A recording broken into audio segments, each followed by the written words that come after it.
Time seemed to freeze as Emily Matthews, CEO of Horizon Technologies, watched her daughter Lily's face transform. For the first time in years, a genuine smile bloomed across the 8-year-old's face as the maintenance worker's hands danced through the air, telling a story only Lily could understand.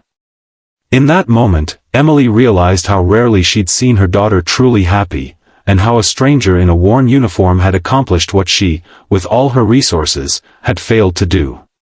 If this story touches your heart already, please hit that like button and subscribe to our channel.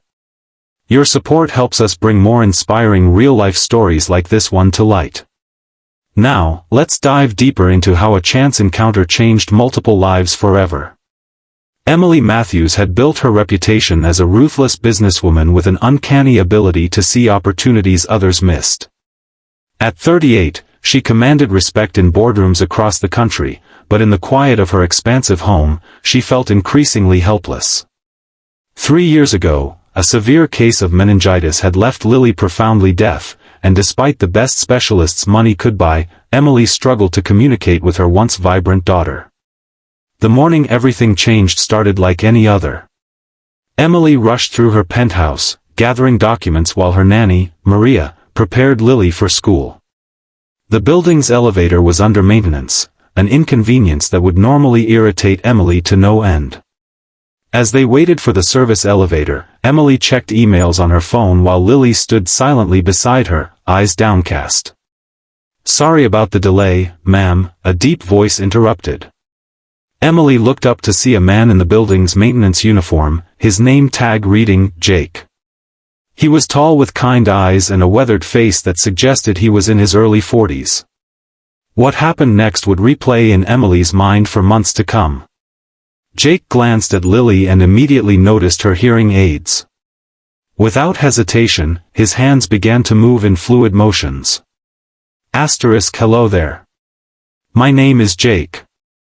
It's nice to meet you, Lily's head snapped up, her eyes widening in shock. Then came that smile, radiant and unreserved, as her small hands responded eagerly. "You know sign language?" Emily asked, unable to hide her surprise. Jake nodded.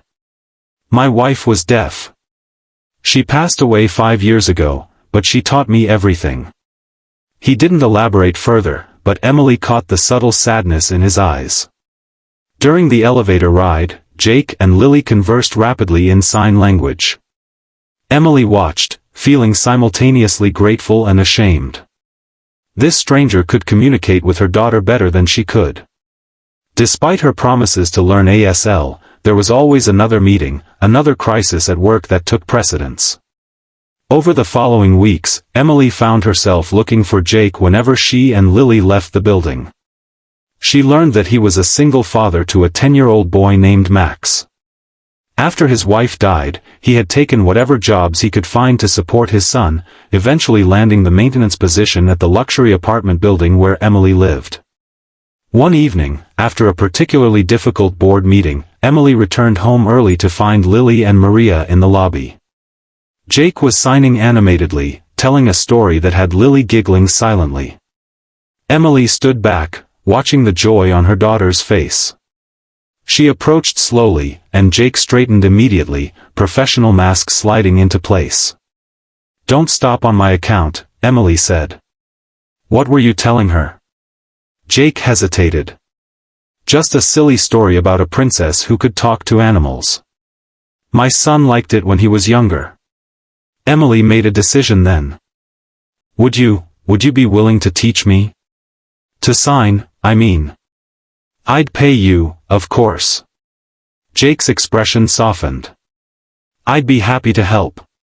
No charge needed." Emily insisted on compensating him for his time, and they arranged lessons 3 evenings a week. Jake would arrive after his shift, sometimes bringing Max along to do homework while they worked. The lessons were harder than Emily expected. Her perfectionist nature made her frustrated with mistakes, but Jake was patient, repeating movements until she got them right. As weeks turned into months, something shifted. The formal employer-employee dynamic dissolved into something warmer. Emily found herself sharing stories about Lily before her hearing loss, how she used to sing constantly, how she'd been learning piano. Jake spoke of his late wife, Anna, and the challenges they'd faced together. She taught ASL at the community college, he explained one evening as they sat in Emily's living room. After she died, I kept practicing so I wouldn't forget. It felt like keeping part of her alive. For her part, Lily blossomed. With Jake's encouragement, she joined a deaf children's theater group. Emily rearranged her schedule to attend every performance, practicing her signing diligently so she could tell Lily how proud she was without an interpreter. But not everyone approved of the unlikely friendship developing between the CEO and the maintenance man. Emily's board members raised eyebrows when Jake and Max attended the company's family picnic.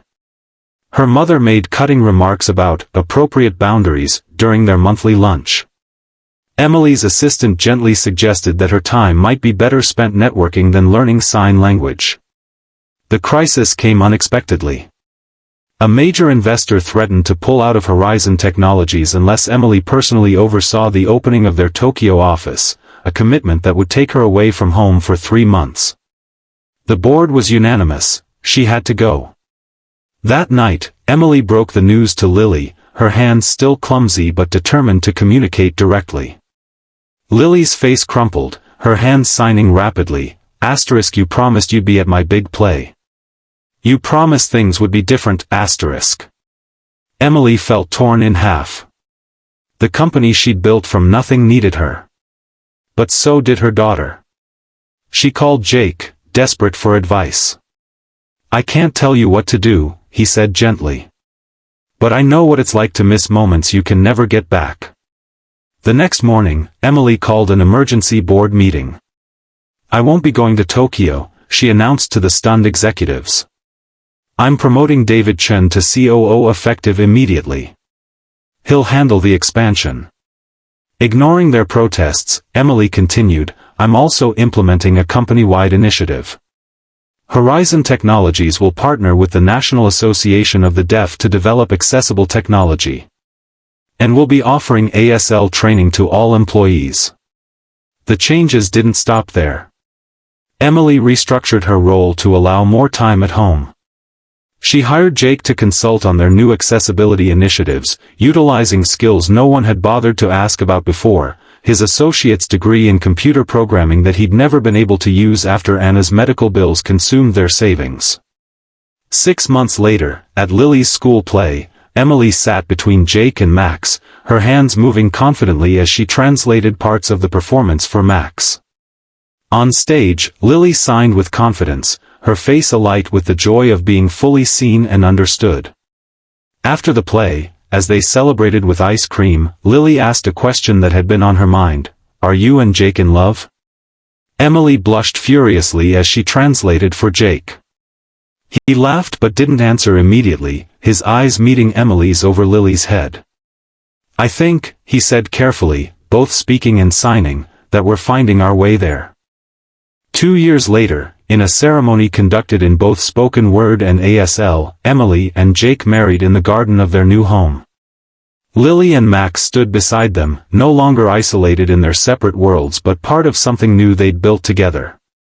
Emily's company continued to thrive, now recognized as a leader in accessible technology and inclusive workplace practices. What began with a maintenance worker signing to a lonely deaf girl had transformed multiple lives. Emily often reflected on how close she'd come to missing it all, how success had almost cost her the chance to truly communicate with her daughter, to find love again, to build a family based on understanding rather than achievement.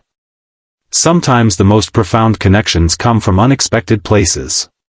Sometimes the people we need most aren't those who share our background or status, but those who speak our heart's language. For Emily, Jake, Lily, and Max, that language turned out to be one of patience, compassion, and hands that could tell stories no voice ever could. If this story touched your heart, please remember to like this video and subscribe to our channel. Your support helps us continue sharing stories that remind us all of our common humanity and the unexpected ways love finds us when we're brave enough to recognize it.